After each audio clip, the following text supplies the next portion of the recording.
Shalom, salam sejahtera untuk kita semua.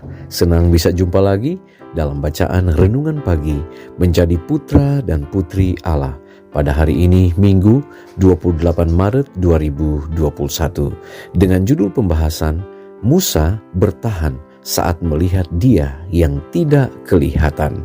Sebelum kita lanjut, mari kita berdoa. Bapa, terima kasih untuk hari yang baru.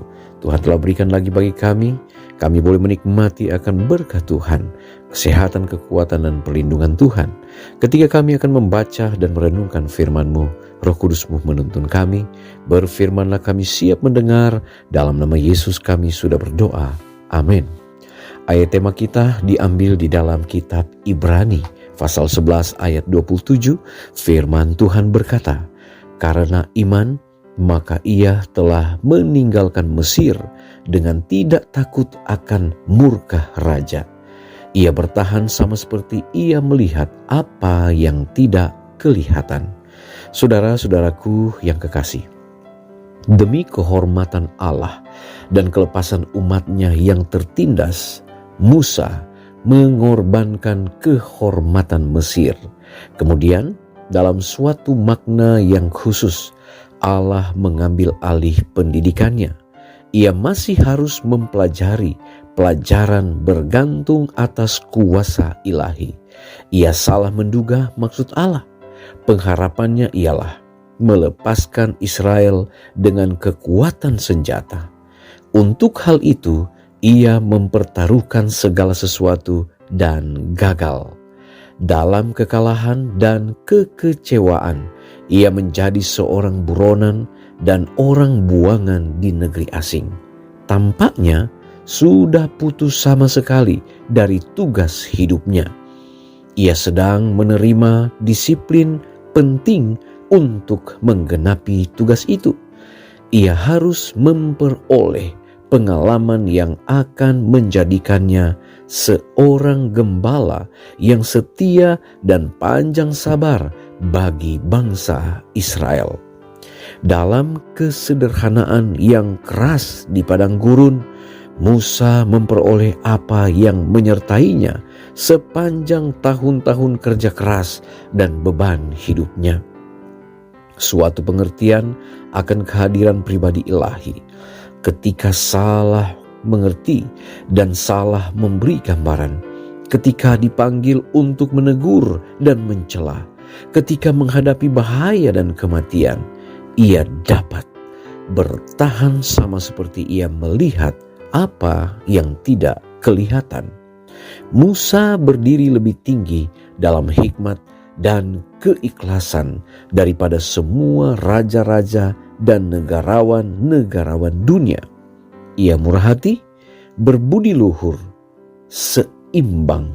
Ia tidak bercacat dan kualitasnya tidak hanya setengah berkembang.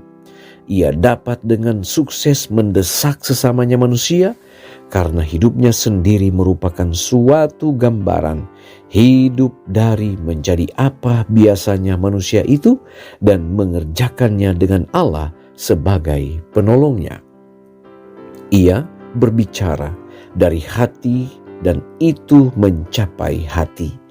Ia terampil dalam pengetahuan, namun sederhana bagaikan seorang anak dalam manifestasi simpatinya yang dalam. Dikaruniai dengan naluri yang luar biasa, ia dapat menimbang dengan segera segala keperluan semua orang yang mengelilingi dia. Saudara-saudaraku yang kekasih, tentang Dia yang terkenal karena kelemah lembutannya, Kristus berkata, ia dapat dipercaya. Oleh Dia, aku dapat menyatakan diriku kepada dunia. Ia tidak akan merajut ke dalam jaringan itu suatu benang sifat mementingkan diri. Mari kita berdoa. Bapa di sorga, kami kembali datang kepadamu Tuhan pada saat ini, bersyukur untuk apa yang Tuhan telah berikan bagi kami. Lewat firman yang indah, pelajaran tentang Musa, saat mana dia bertahan ketika dia melihat sesuatu yang tidak kelihatan dengan iman. Bapa di sorga, Biarlah pelajaran pada saat ini dapat menolong kami untuk melihat pengalaman sosok yang bernama Musa, seorang yang telah mengorbankan kehormatan di Mesir demi untuk memberikan kemenangan dan kelepasan bagi bangsa Israel yang berada di dalam tawanan. Bapa di sorga, biarlah kesederhanaan, kerja keras, pribadi yang kokoh, yang hidup selalu bergantung kepada Tuhan akan menjadi satu inspirasi bagi kami saat mana kami hidup dan tinggal di dunia, di penghujung sejarah dunia ini. Bapa di sorga, saat mana kami akan melanjutkan aktivitas hari ini, kami mau serahkan hidup kami hanya ke dalam tangan Tuhan. Jaga, pelihara, dan lindungi kami. Hindarkan dari mara bahaya celaka. Dan biarlah Tuhan memberkati akan setiap aktivitas kami, sukses dan berhasil. Oleh karena Tuhan begitu baik bagi kami. Terpujilah Engkau ya Allah, dengar doa kami. Dalam nama Yesus kami sudah berdoa. Amin. Pertemuan kita saat ini telah selesai. Kita akan jumpa lagi besok. Shalom. Tuhan Yesus memberkati kita semua.